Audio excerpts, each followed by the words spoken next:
Assalamualaikum warahmatullahi wabarakatuh. Perkenalkan, nama saya Bagas Lazuardi Nugroho dari jurusan S1 Sistem Informasi Universitas Pancasakti Bekasi. Nah, sekarang di sini saya akan sedikit menjelaskan tentang manajemen memori. Nah, pertama kita lihat perbedaan memori dan manajemen memori. Kalau memori adalah pusat dari operasi pada sistem komputer modern, berfungsi sebagai tempat penyimpanan informasi yang harus diatur dan dijaga baik-baik. Kedua, pengertiannya array besar di word atau byte yang disebut alamat. Sedangkan kalau manajemen memori adalah suatu kegiatan untuk mengelola memori komputer. Nah, proses ini itu menyediakan cara mengalokasikan memori untuk proses atas permintaan mereka, membebaskan untuk digunakan kembali ketika tidak lagi diperlukan, serta menjaga alokasi ruang memori bagi proses. Selanjutnya ada fungsi manajemen memori. Nah, manajemen memori merupakan salah satu bagian terpenting dalam sistem operasi. Memori perlu dikelola sebaik-baiknya agar pertama, utilitas CPU meningkat, kedua, data dan instruksi dapat diakses dengan cepat oleh CPU, tiga, tercapai efisiensi dalam pemakaian memori yang terbatas, empat, transfer data dari atau ke memori utama ke atau dari CPU dapat lebih efisien.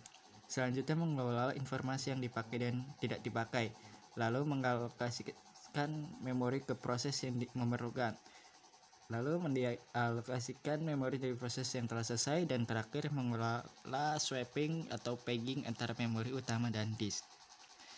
Selanjutnya, tipe-tipe manajemen memori. Berdasarkan keberadaan swappingnya, yang pertama, manajemen tanpa swapping. Nah, manajemen memori tanpa pemindahan citra proses antara memori utama dan disk selama eksekusi. Selanjutnya, manajemen dengan swapping, artinya manajemen memori dengan pemindahan citra proses antara memori utama dan disk selama eksekusi. Lalu, manajemen memori berdasarkan alokasi memori. Terdapat dua cara menempatkan informasi ke dalam memori kerja. Yang pertama, alokasi memori berurutan atau contiguous allocation. Pada alokasi memori berurutan, setiap proses menempati satu blok tunggal lokasi memori yang berurutan. Kelebihannya sederhana, tidak ada rongga memori kebesaran, proses berurutannya dapat dieksekusi secara cepat. Kalau kekurangannya ya memori boros, tidak dapat disisip apabila tidak ada satu blok memori yang tidak mencukupi. Yang kedua, alokasi memori tak berurutan atau non-contiguous allocation. Artinya program atau proses ditempatkan pada beberapa segmen berserakan, tidak perlu saling berdekatan atau berurutan. Biasanya digunakan untuk lokasi memori maya seperti lokasi page. Kelebihannya, sistem dapat memanfaatkan memori utama secara lebih efisien dan sistem operasi masih dapat menyisipkan proses bila jumlah lubang-lubang memori cukup untuk memuat proses yang dieksekusi.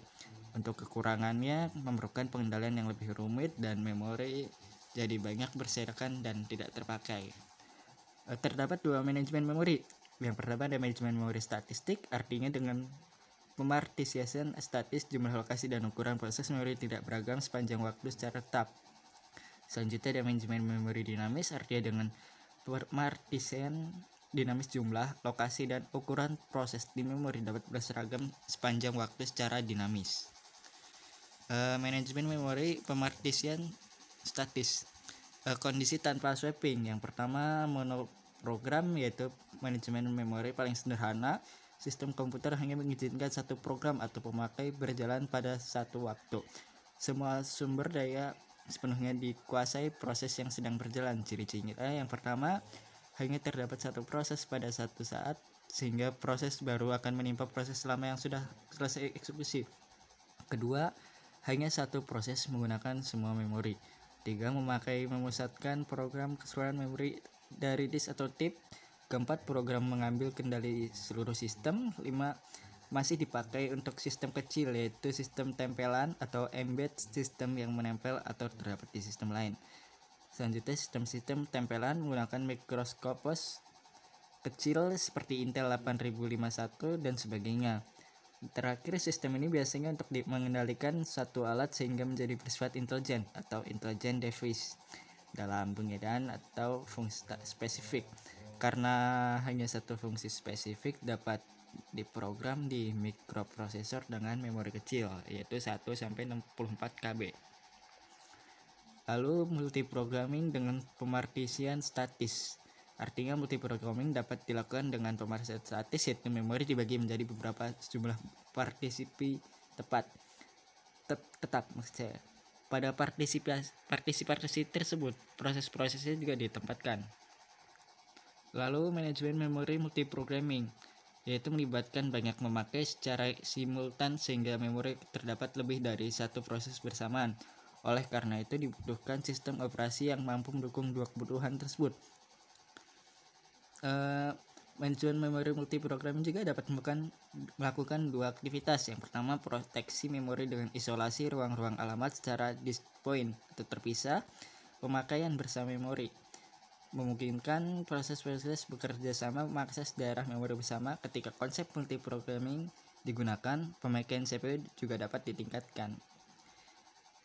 Peningkatan alamat address atau address binding. Artinya pengikat alamat adalah cara instruksi dan data yang berada di disk sebagai file yang dapat dieksekusi dipetakan ke alamat memori.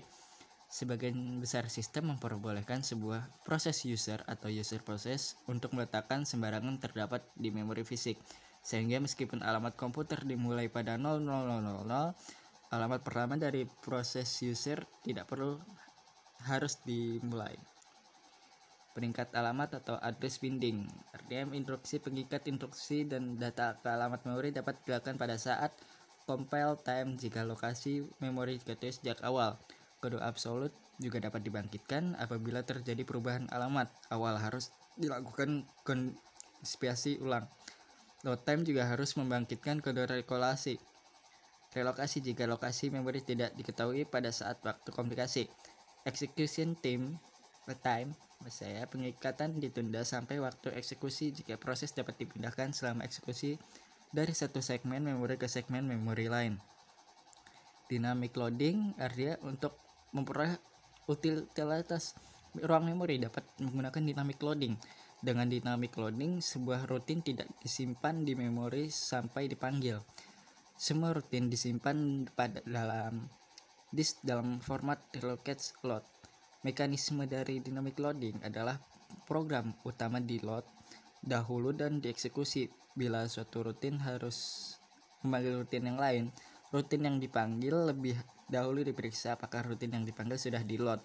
Jika tidak, ya relocate linking load dipanggil untuk meload rutin yang dipindah ke memori yang berubah tabel alamat. Keuntungan dynamic loading yaitu rutin yang tidak digunakan tidak pernah di load. Skema ini lebih berguna untuk kode dalam jumlah besar, diperlukan untuk menangani kasus-kasus yang jarang terjadi seperti error rutin. Dynamic loading juga memerlukan dukungan khusus dari sistem operasi. Lalu ada dynamic linking, itu sebagian besar sistem operasi hanya mensupport static linking, di mana sistem library link diperlukan sebagai objek modul yang lain dan dikomunikasikan dengan loader ke dalam binary program image.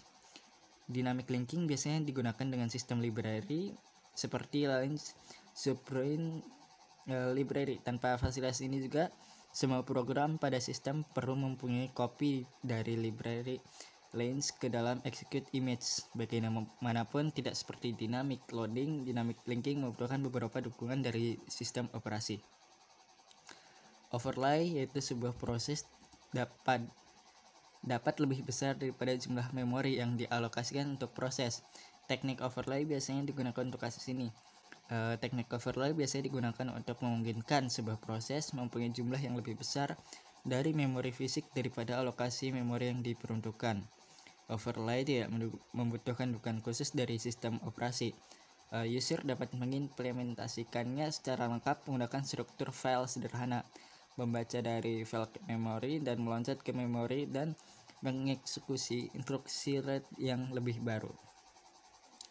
Ruang alamat logika dan fisik. Alamat yang dibangkitkan oleh CPU disebut alamat logika atau logical address, di mana alamat terlihat seperti unit memori yang disebut alamat fisik atau physical address. Tujuan utama dari manajemen memori adalah konsep meletakkan ruang alamat logika ke ruang alamat fisik.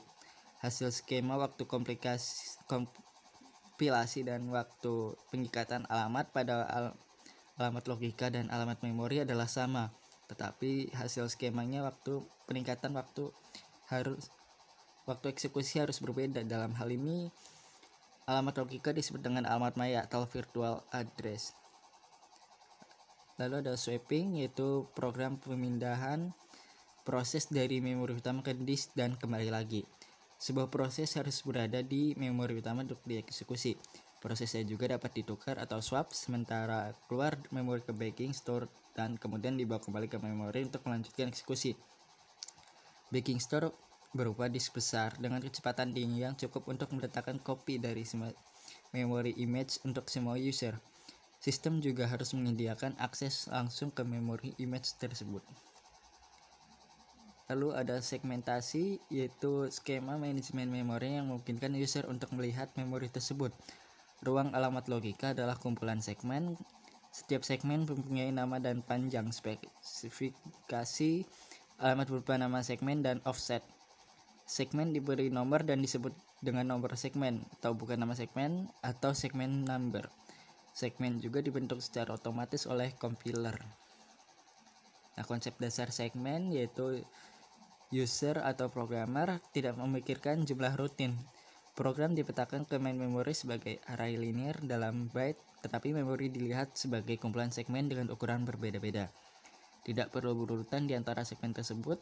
Sebuah program adalah kumpulan segmen. Suatu segmen adalah unit logika seperti program utama, prosedur, fungsi, metode, objek, variabel lokal, variabel global, blok umum, stack, tabel sistem, tabel simbol, array, dan lainnya.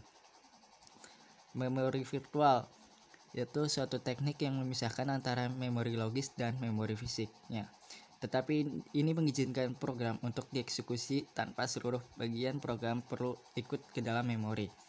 Konsep memori virtual pertama kali ditemukan Fortingham pada 1961 pada sistem komputer Atlas di Universitas Manchester, Inggris. Keuntungannya berkurangnya I atau O yang dibutuhkan menjadi lebih rendah. Misal untuk program butuh membaca dari disk memasukkan dalam memori setiap kali akses. Berkurangnya memori yang dibutuhkan, jadi space menjadi lebih kuasa. Contohnya untuk program 10 MB tidak seluruh bagian dimasukkan ke dalam memori. Pesan-pesan error hanya dimasukkan jika terjadi error. Meningkatkan respon seperti konsekuensi dari menurunnya beban I/O dan memori bertambahnya jumlah user yang dapat dilayani. Ruang memori yang masih tersedia luas memungkinkan komputer untuk menerima lebih banyak permintaan dari user. Nah, sekian presentasi dari saya. Semoga bermanfaat. Saya Bagas Razordi pamit undur diri. Terima kasih. Assalamualaikum warahmatullahi wabarakatuh.